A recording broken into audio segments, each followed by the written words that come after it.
Dear participants, have a fruitful time learning and good afternoon.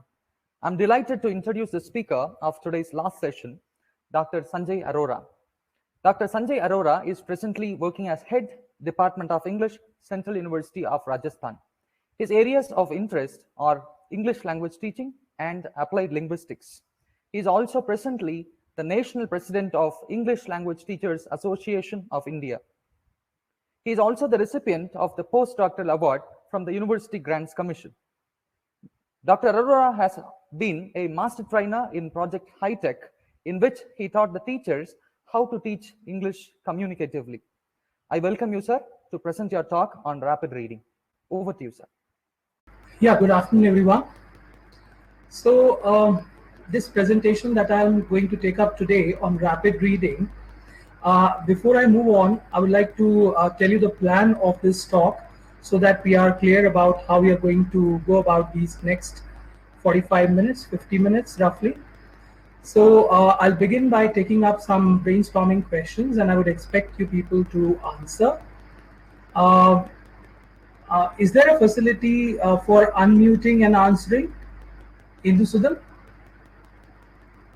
Sir, there is a facility for that, sir. Oh, okay. So the participants will be able to answer. Yeah, for sure, sir. Okay. Thereafter, we'll be talking about rapid reading, some of the ways of reading rapidly, why we should read rapidly, some of the questions, the WH questions, why, when, how, of rapid reading, and maybe some of the other samples that I'll be taking up and also seeking your response on that. And towards the end, maybe some recommendations about rapid reading, and then maybe we'll have some time for questions.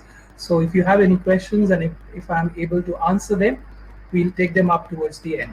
So that's the rough plan of the next 45-50 minutes. So here I start. That's the first question.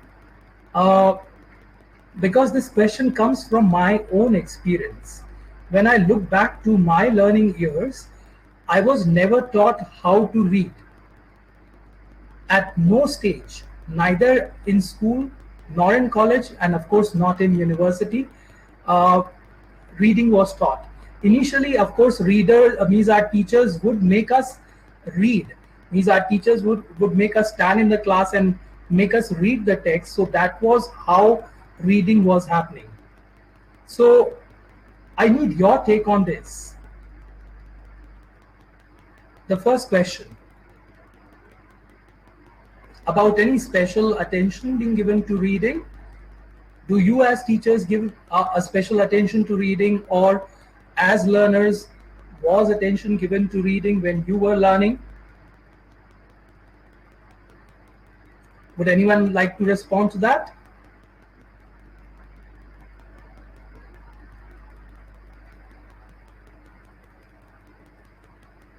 Dear sir, I hope we have some attendees here.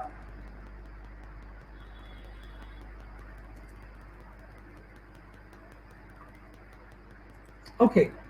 I don't see it.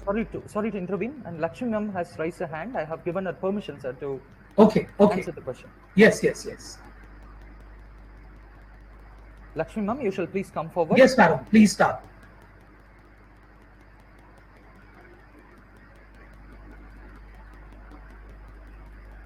So Vishnu Nune has also received the permission. Vishnu Nune has also received the permission to speak now. Okay, fine.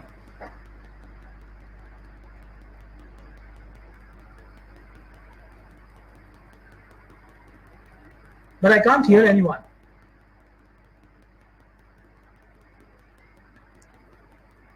Dear participants who are given with permission, you shall please unmute and speak.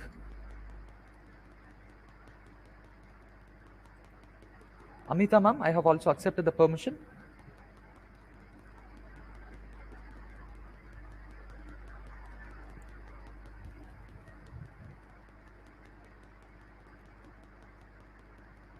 Yeah. Yes, Lakshmi ma'am, you shall please proceed. Lakshmi ma'am, you shall please proceed and speak. And kindly unmute and go ahead, ma'am.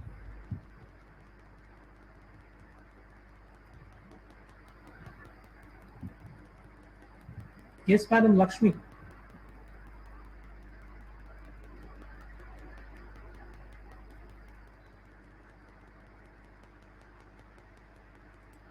Lakshmi ma'am, I hope you can be the presenter and you can also unmute and speak now.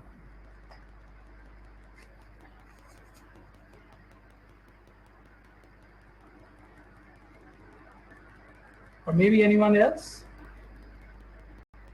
who's able to unmute and speak up.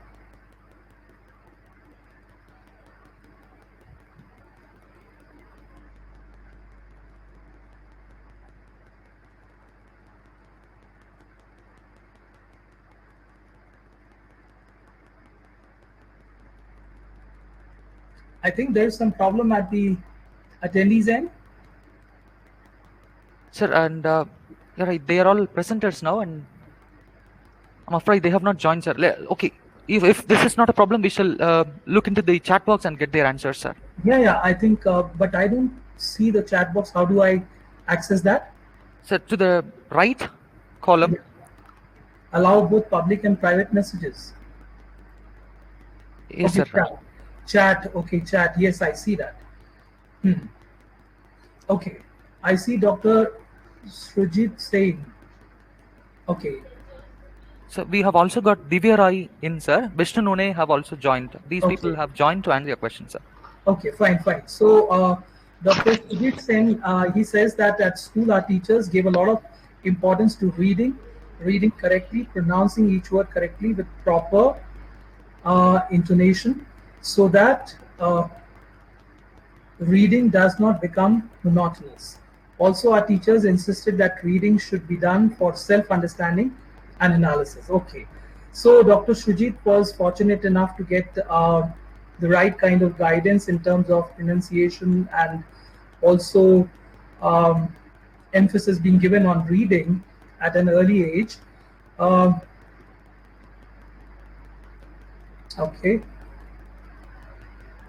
Okay, why is there a need of rapid reading? Well, Madam Indu, that is my question.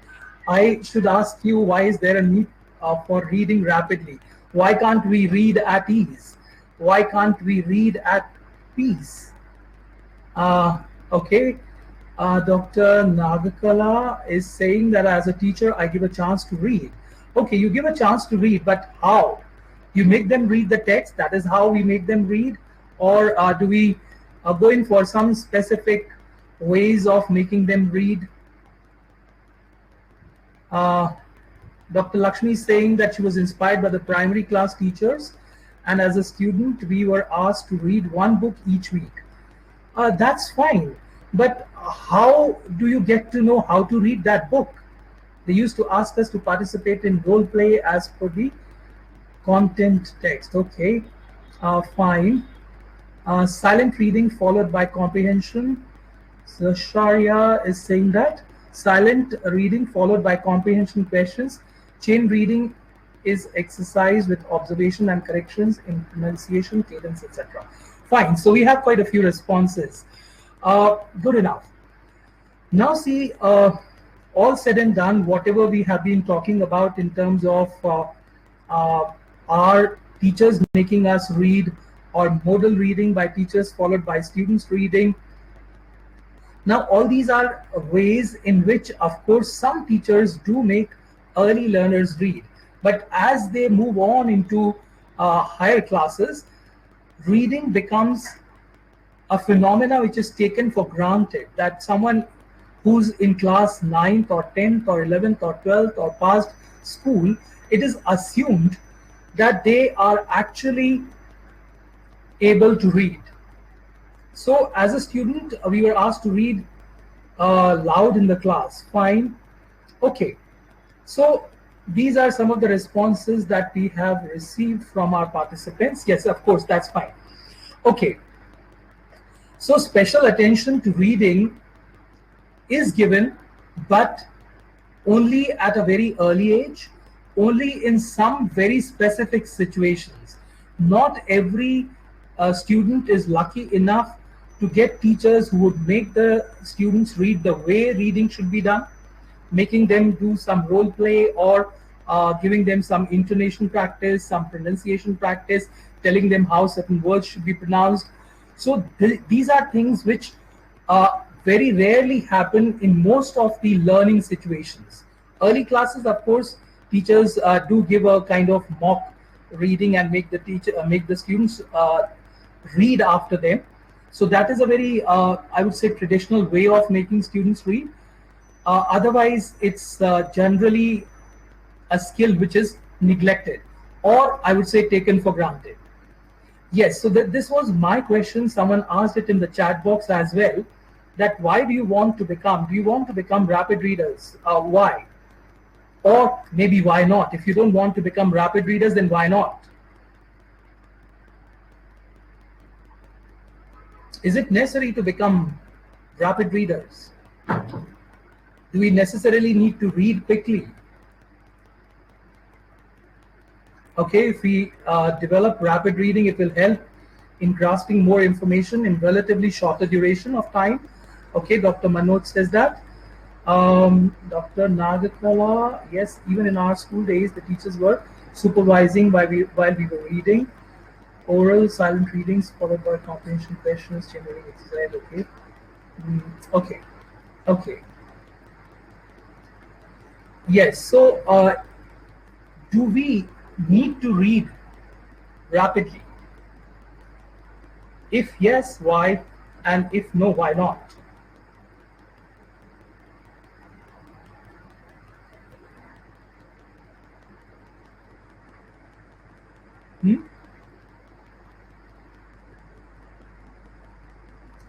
Okay, Dr. Srinivas is saying it is necessary to become a rapid reader. Okay, the reading speed improves by constant practice. Okay, the reading speed improves by constant practice. Fine. So people are of the view that if we are constantly practicing, the reading speed will improve. Reading helps in saving time and making one adept at reading. Okay, I will tell you, I'll give an example from my own teaching situation. The master students whom I teach in my university, we are teaching them literature, language, both, primarily literature, and we have long texts, some novels even running into some 500, 600 pages. And my experience of almost a decade tells me that if I take a percentage, not even 10 to 15% of them are reading longer texts. Longer text means text running into 500, 600 pages, a novel running into 500 pages. So that is something which very few students are doing that. Because the problem here is that they are slow readers. And the semester is practically speaking of 4 months. Means ideally it is 6 months, but practically it is of 4 months. So within those 4 months, they have to cover up all those texts, poetry, drama, essays, novels. So how do you manage doing that? There are very few students who would tell me that they were able to read the whole novel. I was teaching this novel Gora by Rabindranath Tagore, and I was told that only 2 students were able to read the whole of it, and another 2 were able to reach only the half of it by the time the term was over. And rest of them read the summaries of that from, of course, Google. So that is how things are. And it's just not for the students. It's for us as teachers also. We have to read a paper. You have to read the thesis of a student. You have to maybe read extended texts, say some other texts also, secondary text, secondary material as well. So if you are a slow reader, you will be reluctant, you will be a reluctant reader. So there lies the need to read rapidly. Okay, I think we have some responses here. Okay, Dr. Sukanti says that not exactly, because for me reading at a less rapid pace helps me grasp the input of the text. Okay, right. Yes, this is a very general perception that if we are reading slowly, we will be able to grasp better. That's just a matter of habit, means how you have conditioned yourself, it entirely depends on your conditioning, how you have conditioned your mind, whether you have conditioned your mind to become a slow reader or a fast reader, whether you have given yourself a challenge to read a particular text or a particular chapter or a few pages within a stipulated time, or you have allowed your mind to relax and read things at ease. So it is all subjective. It is user dependent, definitely. If we talk from the perspective of the students, and I'm sure many of the attendees here must be teaching engineering students who probably would be appearing for various other competitive exams where reading component is important. If we talk about exams like CAT, GMAT, even IELTS, TOEFL, so in all these exams there is a reading component where I'm told that most of the readers, most of the test takers, they either are not able to attempt all the answers or they're not even able to read all the passages that are given. So the basic thing is that they are slow readers. So that primarily for the students is very important. As leisure readers, if you have time, yes, you have the luxury of time, you can continue reading at your own leisurely pace. So there's no urgency of that kind. Okay, Dr. Sanchita, she says that rapid reading is essential to improve our reading and comprehension skills. Comprehension, of course, is important. So that's the next question. Does reading impact our comprehension? To a considerable extent, yes, it does affect our comprehension, because if you are reading faster, sometimes what happens that you stumble across a word. You start reading and you get to know that there is a word and you're struggling to find a meaning of that word. But when you go further into that context, you'll get to know, you will be able to contextualize that and be able to comprehend it better if you have read the text in one go, especially an extended text, an academic text, which is longer and where the sentence construction is more complex. If it is a simple or a compound sentence structure, it's not a challenge. The challenge is mainly in academic writing. When you're reading academic text, when you're reading creative text, so there, of course, it may be challenging. So in order to comprehend, it is important that you should be able to read the whole context, the whole sentence in one go. Then only you will be able to comprehend it better and be less dependent on consulting maybe an online or an offline dictionary source. I think strategies, I'm told quite a few people must have talked about these strategies. So can someone please tell some of the strategies to read fast? I think there have been sessions before me where these things have been discussed and talked about at length. Okay, yes, Walsa Kumar is saying that speed of reading depends on the purpose of reading. Of course, the purpose of reading is important, that if you have time constraints, of course, then the urgency is to read fast. But if you have the luxury of time, then of course you can keep reading it at your own leisurely pace. Running over the keywords also helps to comprehend it. It's a habit we can cultivate. Okay, now Dr. S.B. Fatima Mary says that running over the keywords also helps to comprehend. But how do we know that these are the keywords and you have to hop from one keyword to the other keyword?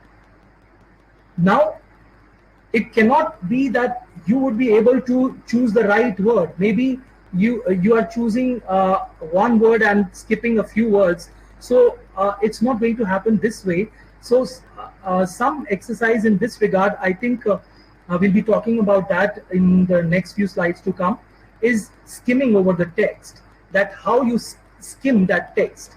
So that is something which you can do rather than running over the keywords, because you would not get to know which are the keywords in that passage or in those pages that you are about to read. Nalini says rapid reading keeps pace with the flow of thought and imagination. Okay, so schemata, we are going to talk about that also, that how the flow of thought and imagination, how what lies stored in our schemata, how we are going to connect what we are reading to that. So we will be talking about these aspects also.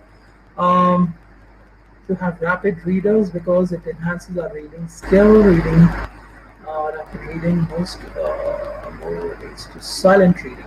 Yes. So Anita is right that when we talk about a strategy to read, there are some readers who would be reading it loud, and if you are reading it aloud, you are taxing yourself, and possibility is that you will not be able to read longer. In case you have adapted yourself to that situation, that's a different thing. Otherwise, you will exhaust quickly. So if you are reading slowly, so silent reading, a silent reader is a long reader, means can read it for a longer time. Literary, inferential, evaluative, critical readings are practiced at tertiary levels. Zasharia, yes, you're right, that we do practice these type of readings at the tertiary level. Okay, Vinita is suggesting skimming and scanning. Rapid reading more relates to silent readings. Slimming. Sorry, I don't understand what is slimming, or is it a typo? Is it skimming? Okay, yeah, skimming. Read in chunks. Okay. Now see, these reading in chunks again, whether you have those word chunks and whether you are familiar with those chunks will depend on how adept a reader you are. So when we talk about reading, all these things become quite important.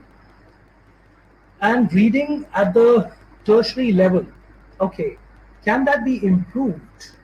Because researchers say that reading can be, this habit can be inculcated at an early age, and if that is done, then in fact users of the language will become proficient over the years. But if we have to teach adult learners at the tertiary level how to read fast, so can their speed be improved? Habitual readers can train themselves reading chunks of words systematically and not word by word reading. Yeah. So Rekha is right that we do not need to read word by word. We need to take one chunk at a time. And here lies the key to reading, that if your eyes are attuned to focusing on that chunk of that phrase or that maybe that complete line that you are to read, you will be able to read that, skim through faster. Okay, yes, mind reading instead of lip reading. Subtitles and titles give clue to whether we read in full or skip. Yes, Shrija, that's fine. That is more applicable to academic reading, where you would have titles and subtitles. Maybe in creative writing you don't have that those many titles and subtitles, except maybe the text or the novella or novel is being bifurcated into sections. So except that, I think within the text you would not have those titles and subtitles. Okay, mind reading discipline to maintain our reading habit is very necessary.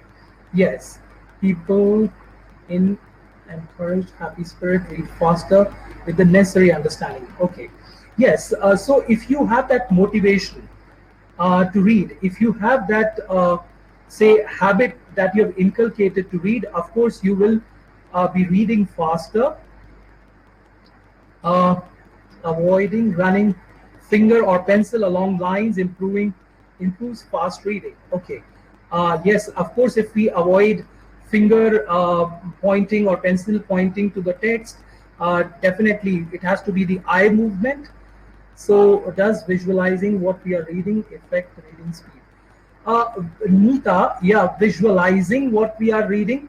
Of course, see, if you're reading a text from the title of that particular text, or from the essay that you are to read, and from the headings and subheadings, maybe you can formulate some idea. You can visualize what that paper or that essay or that text is going to talk about. If you're reading a novel, You can read the title, you can read the preface, you can read the comments that maybe various readers may have given towards the end at the flap of that. So all these things cumulatively will ensure that you become a fast reader, a rapid reader. Yes, avoiding regression helps fast reading, but this is a problem with most of the students, Srinivas, that they will be actually going back. They'll be regressing, they'll be backtracking. Means after reading a line, they're not sure whether they will be able to retain that, and they'll go back. So this rereading of the text again becomes a problem in reading fast. So reading one word at a time hampers fast reading. Of course it does. Accuracy with speed is more important. Accuracy in terms of maybe reading the word correctly. If I'm not mistaken, that is what you want to say. Accuracy with speed is more important than rapid reading. Okay. See, if you are targeting accuracy, of course, you will be focusing more on the pronunciation of the word. Maybe you will be trying to look for the meaning of the word. So that will definitely slow down your speed. And rapid reading, when we say that how important, why is it important? Because see, I remember the fastest reader, it was long ago, I think some 2 decades ago, just recently when I was surfing through the net, I found that there is some other person whose name I have already taken up here. He was reading at a speed of 25,000 words per minute. And he was of the view that 75% of the information that we are reading is padded up information. Means that information is not content information. Say if you're reading 100 words ideally, 25 words are giving you the content information, the remaining 75 words, and if he says 75, it is not 75 by the count. Means it could be maybe 80%, it could be maybe 60%, means that may vary from one text to the other. So that many number of words are either examples or exemplification, extension of the thought process. So that is how it goes. That is what means this Guinness Book of World Record holder talks about in terms of reading. That 25% of the information is only key information that we are reading. So the additional words that are there in the form of examples, in the form of extension of the same thought process. Okay, let us talk about the paragraphing. I think I'm going to touch upon that even later. Now that it is coming up, I think I should talk about it. Now when you read a text, the first paragraph, we say any paragraph or every paragraph has a topical sentence, and ideally the first sentence of that paragraph is the topical sentence. Some creative writers take it even in the middle, some even take it towards the end. So that is different, but then these exceptions are there, but by and large, generally, this is how the writers generally write. So if we are talking about this aspect, so the topical sentence, the first sentence would be the topical sentence, and that will be giving you the key information. The remaining words that will come in that passage will be extension of that idea that is coming up. Speed reading relates strongly to the eyes and brain. Mushamala says that the eyes pick up words, symbols, and images, and the brain enables the reader to realize the intended meaning. Thus, the speed of reading is mainly based on training these two organs in the skills that help the reader use them actively while we are reading. Okay, fine. Yes, that's true, Masmalla. And creating interest in reading is the key to improving speed. Okay, now this is again a very important point. How do you create interest in reading?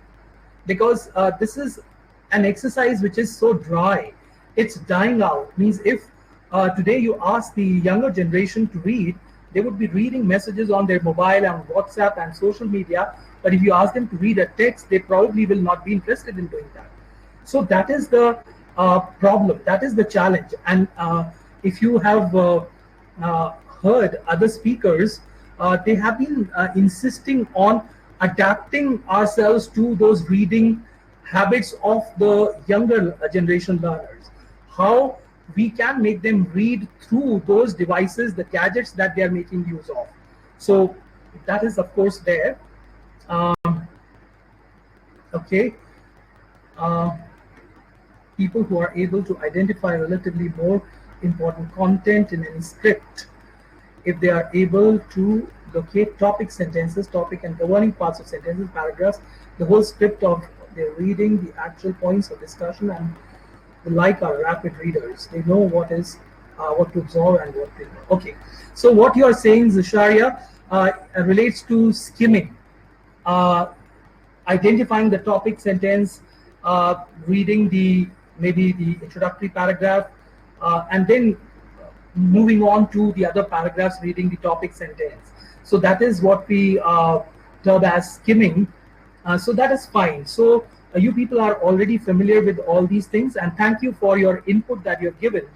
So now we are moving on to some basic questions of why do we need to read rapidly. We have already, I think, addressed that. And how do we need to read rapidly, and when do we need to do that? So these basic questions we have, in a way, you people have in some way or the other answered. So I'll just touch upon those aspects which have not been touched upon here. So about the comprehension and time saving, we have already talked about. And yes, rapid reading also helps in speaking effectively. Now, how does it impact the speaking? If you are reading, how does that impact speaking? Because see, there is a block when we are talking about speakers also. The speakers are not able to speak the language even after being exposed to English for decades, because there is a block. There is something which stops them. They feel that they will not be able to, they should not speak unless and until they are able to speak correctly. So if you have to speak effectively, you target the correct pronunciation, the right kind of language, and that is where the problem lies in speaking. So that can be to a considerable extent rectified through extensive reading if we are reading something on a regular basis. So that is what is going to help, of course, definitely. And it also broadens our horizons, our mental horizons. That when you're reading, I think there was a session on intensive and extensive reading. So this expansion of the horizons must have been discussed there. So when we talk about broadening of these horizons, we are talking about extensive reading, that how diversified your reading should be, so that you are familiar with all sorts of genres, all sorts of texts, all sorts of vocabulary. And this is where test takers are tested in most of the international exams, where reading is a very essential component. Now, how to read rapidly? Regression has already been pointed out. Silent reading also people have talked about. And then reading aggressively. Yeah, I'll just focus on this point because the others have already been taken up. So here when we talk about reading, how do you read? Means you need to be aggressive in your reading. You need to give yourself a challenge. You need to tell yourself that, okay, this is the text and I'm going to read this text in maybe 1 day, 1 week, 1 month. Shashi Tharoor, I found out, gave himself a challenge, and he gave a challenge of reading 365 books in 365 days, and he was able to do that. So that is what we mean by aggressive reading. And then when do we start reading rapidly? So people suggest, researchers suggest that it should be early on in life, and maybe for test takers, of course, rapid reading becomes important because there is a stipulated time, maybe an hour, and they have to attempt some 3-4 passages within those that limited time, that 60-minute time, and also answer questions. And these questions are testing their comprehension, they're testing their analytical skills. So some of those questions would be easier to handle, but some others would be a little challenging. So those test takers who are not in the habit of reading on a regular basis or not in the habit of extensive reading will definitely not be able to attempt the passages or the answers. They'll not be able to read the passages in time and answer the questions, or maybe even if they are able to read it, they'll be struggling with answering those questions. So time saving we have already talked about, and comprehension also has been discussed. Okay, now what should be the motto of a reader? Some people say, means I've seen many people who come from a very traditional frame of teaching. They say that if you get stuck at a particular word, you should try to underline that and find out its meaning. Unless the meaning is clear, you will not understand the text. And they keep juggling between the text and the dictionary. My take on this is that we should try to minimize the dictionary dependence. And you should ideally target contextual understanding of that meaning. Now, I'll give you this example from one of the trainings that I conducted a few years ago for Kendriya Vidyalaya teachers. And there, I was to talk about vocabulary, and I gave them this word. In fact, I was talking about some general words. So one of the teachers asked, give us a more challenging word. So I gave them this word, supercalifragilisticexpialidocious, which is now, I think, quite commonly being used in social media and also on television. You must have seen in reality shows also this word is being used very often. So when they heard this word, they were just flabbergasted on that. So what is this word? We have not heard this word. So I said, okay, what's the meaning of this word? I said, I'm going to give you the meaning, but before that, I want you to guess it. And I wrote that sentence on the board, that this ex-actress is supercalifragilisticexpialidocious. Asked them, who's your favorite actress? And I wrote that, and I asked them to guess. So their guess meanings were somewhere around the meaning of that word, which means superb, because they knew that means it relates to some positive quality, something positive about the person. And that is where the success lies. If you're able to approximate that meaning, maybe not get the meaning 100% correctly, even if you're approximately there, the job is done. So that is what we should try to do when we are aiming at rapid reading and when we are aiming at reading with comprehension. So here are some examples of some rapid readers. Shashi Tharoor I talked about, and Bill Gates is there, Margaret Thatcher and Kennedy. Some random quick searches, and these are some of the books which are amongst the favorites of Tharoor, and these for Bill Gates, and these are some of the latest titles. So not very important, means it's something which anyone and every one of you can find out. So let's move on to talking about reading fiction, non-fiction. So what should we go in for? Now, if we are reading a non-fictional text, the most important thing is to find out what's the theme, what's the broad idea on which that work is based, and that you will get to understand from the preface, from the comments that are there on the flap, and maybe if the writer has given a foreword or something, so those ideas we would get from there. And also the framework of that complete work, that how is it divided? Is it divided into some sections? Like I'm reminded of Fugitive Histories by Geeta Hariharan. So that book is divided into 3 sections, and each of those sections has a title, and that title is suggestive about what that section is going to talk about. So similarly, writers will be targeting how they are going to take up that thing. So as readers, we need to plan it out, how to dig out that information. And if we are reading a short story or maybe a novel, so you need to know the plot and what's the conflict like, and maybe the other important thing about reading a novel would be skimming, because not everything that is being said by every character in the novel may be relevant or adding on to the development of the plot or adding on to the understanding of the character. So skimming becomes important, and for readers who become adept, they would be able to know which part to skim and which part to go in for slow reading or careful reading.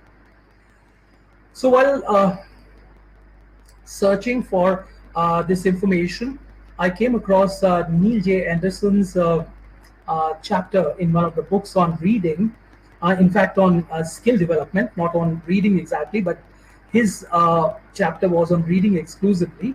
And he talks about these two approaches to reading, the bottom-up approach and the top-down approach. Now the bottom-up approach, if you see, it relates to the early learners more, and the top-down approach relates to the elderly learners, or maybe adult learners, if I can say that. So people were talking about that in the chat box about the schemata.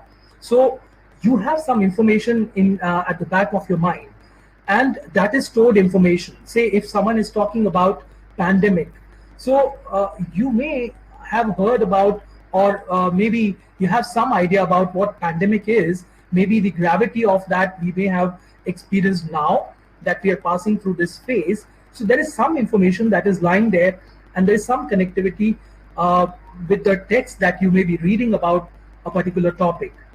And then on the basis of that, you can predict that, okay, this text probably may be talking about that. Maybe your prediction goes wrong. The writer is taking that text into a different direction. No, not a problem.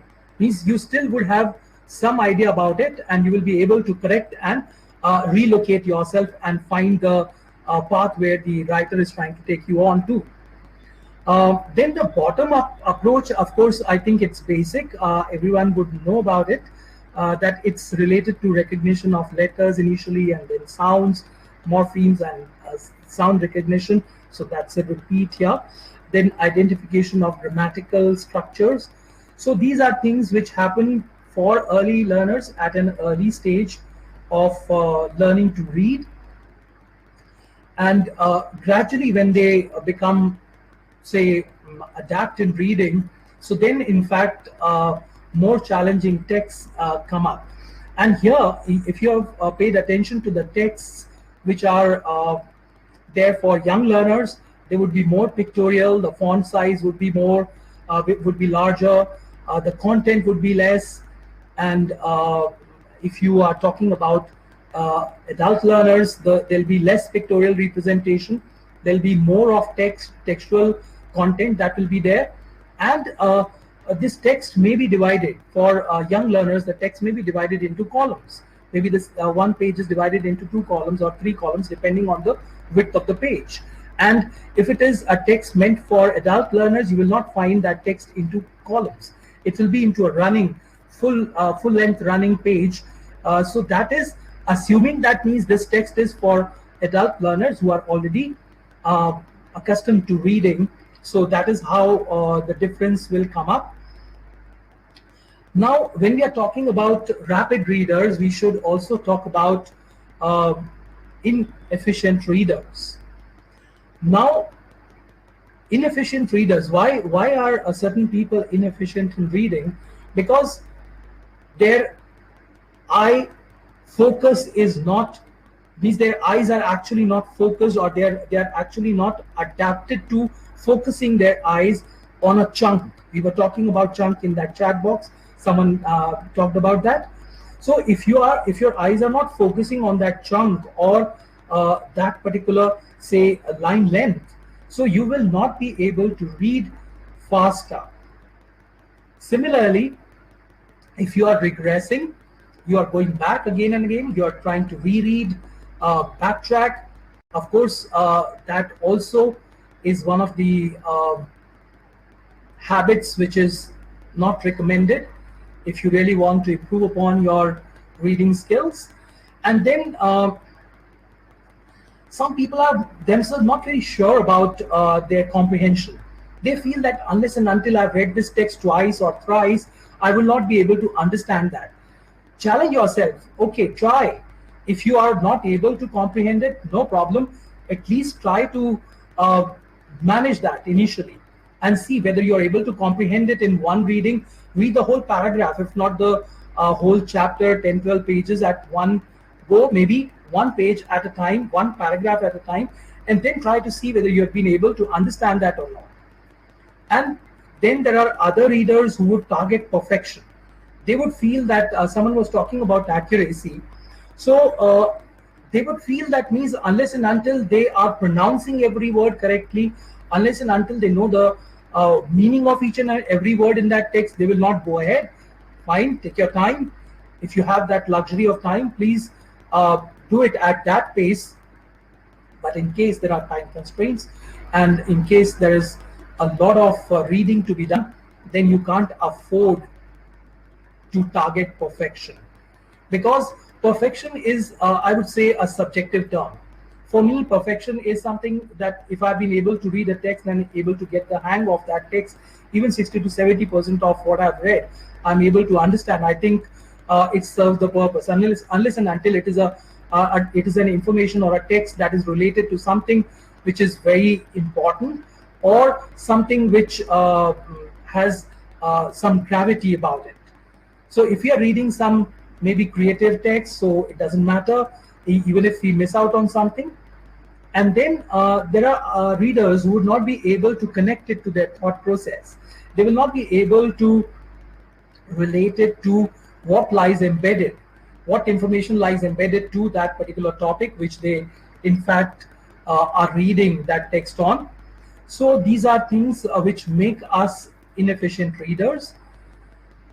Now, these are the factors that contribute to reading rapidly. I think someone must have talked about cohesion and coherence. The sample text that I'm going to show you now will be related to this, and I would take your feedback on that text, and thereafter we'll just wind up with some recommendations and then take your questions. So, of course, I was talking about the print font. First about cohesion and coherence. Now, I think it must have been dealt with extensively by previous speakers in their sessions. So briefly to connect with that, cohesion is the intertext connection, that connection in between the sentences, and coherence is the overall text organization and layout. So that is what is cohesion and coherence, and both go hand in hand. Then next is the print font, that if the print font is larger, so you will find that means readers will be able to read it faster. If there is paragraphing also ensures rapid reading. If there are essays like essays of William Hazlitt which run into pages, means the paragraphing comes after a page or two or three at times, means there are long extended sentences. So if the paragraphing isn't there, it also affects rapid reading. And of course the page division, if it is divided into columns, I think why is the newspaper divided into columns? You must have observed that the newspaper is divided into 8 columns. Why is that so? Because the expanse of the newspaper is wider. So if they start writing from left to right, and it's just that one single line running all through from left to right, the readers will have to struggle. They will not be able to catch up with the second line or the third or the next line. They'll be backtracking. So in order to avoid that and ensure that at one go they are able to focus on that chunk which is there in one column and read that faster, because we don't read the newspaper very intently unless and until there is some information which is of importance for us or something which relates to us. We will not be reading it that carefully. So we'll be more casual in our approach. So that's why, in order to ensure a rapid reading, the newspaper columns are also divided that way. And skimming we have already talked about. Okay, here you have a sample text. I would like you to take a minute reading through the text, and thereafter I would like you to please give your comments on this text. Your 1 minute starts now. You can start putting it in the chat box in case you have any comments. Nagakala, if you have problem in eye movement, you actually have to adapt your eyes to that, because See, this eye movement is something for which, in fact, I'm told that there is a device, but then that is not available in most of the universities and institutions. It's I think it's running into lakhs of rupees, where they read your eye movement, means how fast you're reading or how slow you're reading, how your eye movement is, whether you're backtracking, means that device will tell you, that machine will tell you what's the problem like. So anyway, I'm not suggesting you to um, uh, find out about that machine, but yes, is you can try to work that out yourself by initially trying to focus on the chunk. And if it is a long extended text, maybe if it is not divided into columns, you could divide it into columns by folding the page and trying to ensure that one chunk is visible at one span. Means within that one single span, that chunk is uh, there in your eye span. Yes, if the sentence in a long stretch, if it is a long stretch, of course, see, we are not in the habit of writing long extended sentences, and the same goes for our reading also. We are expecting simple and compound sentences to come up, but if there is a complex sentence, and a complex sentence as complex as the one that William Hazlitt could come up with, which may be running into one page or maybe more than a page, so then it becomes a problem to retain what you read initially. So for that, in fact, your reading has to be extensive. Means you have to uh, form a habit of reading such text, if that is what is in fact the target and the text that you're reading. So you will have to try reading more such texts and practice reading through such texts. Okay, I think people must have read this passage. Do we have any comments on this passage, please? I want your comments in terms of how easy or difficult to read it was.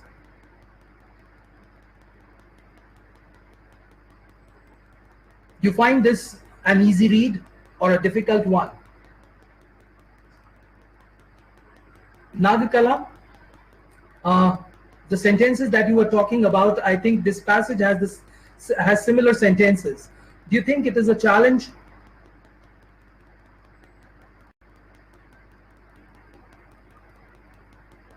Okay, most of the people are saying it is an easy read.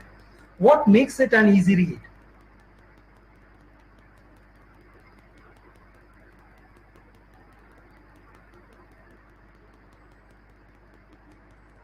Okay, yes, okay, fine. So most of the people feel it's an easy read. The second paragraph was comparatively easier to read as it has shorter sentences. Okay, it does not even have, means it's just not the length of the sentences, it's also how the topical sentence defines that. 5 words are the key points from which this map can be drawn. So now we get to know that this paragraph is going to talk about 5 words. I have not written the whole text here because of the space constraint here. So it's just not the simple sentences that are used, it's also how the topical sentence defines it. Okay, fine. I take you on to another text here now. Take another minute to read it.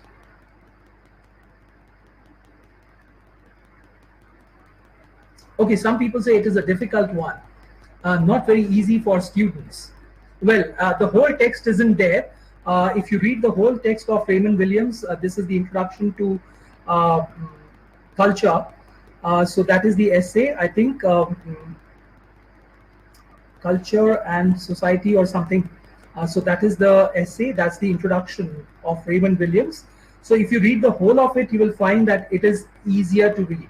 Means although what he's talking about is densely academic in nature, yet the text is a very smooth read text.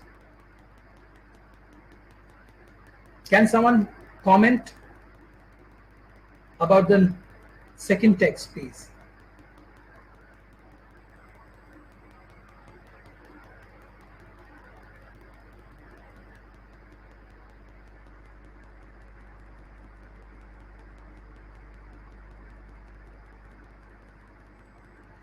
Okay, the second text is also easy. People say that. Some people say it demands concentration.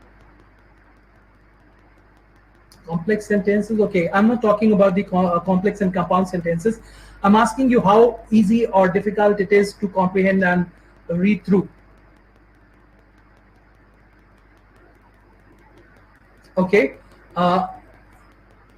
Lucky Bai, she says that text 2 seems fragmented, so not so easy to comprehend. Very true.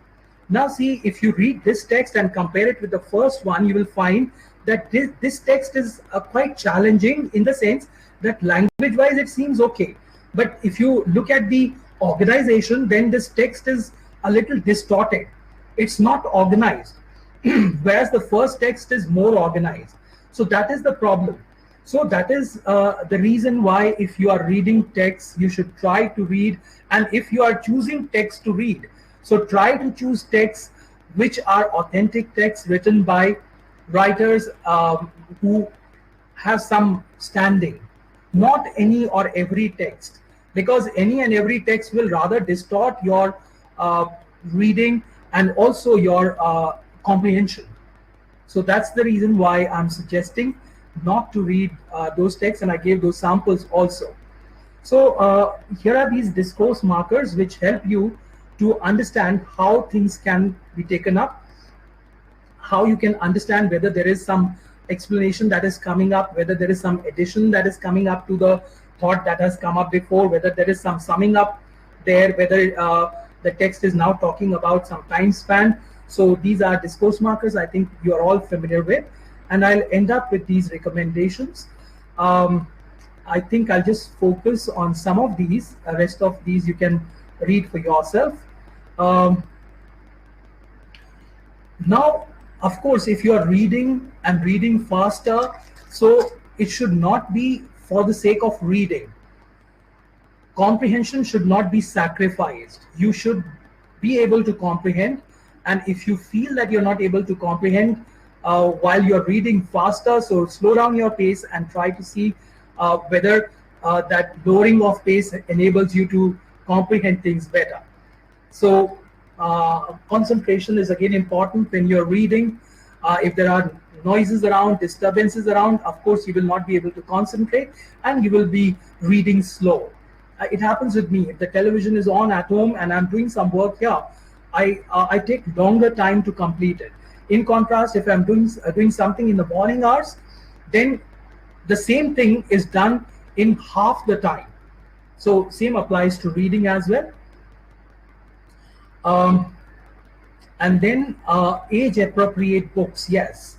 Now see, if we are talking about children, if you are talking about young learners, adult learners, so books should be age appropriate. Means you should not idly recommend that this is the best book and you have to read this book.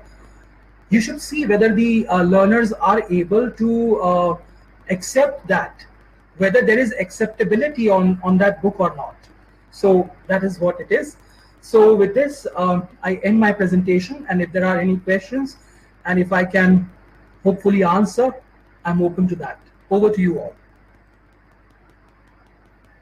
Thank you for the presentation with expertise, sir. We have a few questions from participants. Please.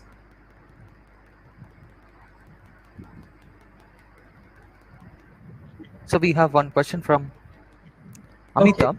I've heard something called photo reading or photographic reading. Is it a technique for rapid reading? Well, Amita, I can't very authentically talk about photo reading or photographic reading, but what I guess from that is that, of course, when we talk about this photo reading or photographic reading, we are trying to talk about the chunk, focus chunk. And from there, in fact, if we are able to do that, we will probably be able to read that text faster. Probably it has some connection with rapid reading, but I'm not very sure about it, because this term photo reading, I've heard about it, but not very authentically I can say that yes, it directly relates to rapid reading. My guess is that yes, it does. Thank you for Does the nature of the text play a role in improving fast reading? Yes, of course. Srinivas says it does. That is why I showed you those two samples. the first text and the second text. Because if the text is more organized, if the text is written by an authentic writer, then definitely reading will become smoother. But if the text has been written by someone who doesn't know how to follow the norms of writing, or it's a very distorted text, or it doesn't have any organization or synchronization, definitely the reading and comprehension both will be hampered. Because we are in the habit of sequencing things. Our mind is conditioned to that sequencing. So if we don't find that sequencing coming up, means there'll be some block there. Could you recommend some resources for degree level students for practice rapid reading? Any particular websites or apps? Okay, Rekha, I think you should start from basics. There is no dearth of resources on the website, and there is no ideal website or app that I can recommend and talk about. The first thing is that you should try to diagnose at what level your students as readers are. How frequently are they reading? First thing is that inculcate that habit of reading. If they are not reading anything beyond the classroom, then all these apps and websites are useless, because they are not going to go back home or even refer to those websites if they are not interested in reading, or if that interest in reading has not been created. So the first responsibility for you as a teacher is that you should try to inculcate that habit in them. You should try to motivate them to become, say, regular readers. And for this, in fact, if need be, you can even give them a simpler text to read. I'll give you this example of my daughter. When she was pretty young, we went to a book fair, and she happened to lay her hand on a book which was on Taj Mahal. And this book was a thick book. Thick in the sense means there were glossy pages with all photographs there, and hardbound book. But then when I flipped through the pages, I found that there were just around 20 pages, and there were more photographs and less text. So I felt that the content is less, but I took that book. And the moment we reached home, my daughter, she flipped through the pages, and she was able to read through all those 20-25 pages, whatever the number was, and she had a sense of achievement. I said, "Papa, I've read this whole book." And I patted. "Oh, great, you've read the book. Oh, such a nice achievement." And you won't believe, it was such a motivation for her that she felt like reading more books thereafter. So that is how it can be. So the first thing is that you have to try to inculcate this habit of reading, try to motivate them to read. Thank you a lot, sir. That's it. Thank you a lot for the presentation, sir. We learned from the speaker the rapid reading and the various aspects of rapid reading, and the key takeaways of the session. A reader should not be a dictionary dependent. He must develop the contextual reliance. And the speaker also offered rapid reading strategies for deciphering different genres. That was a session with a rich array of questions and answers too. Thank you a lot, sir. Thank you a lot for the session. Thank you. Thank you. Thank you. All the best to all the participants. Thank you for your time.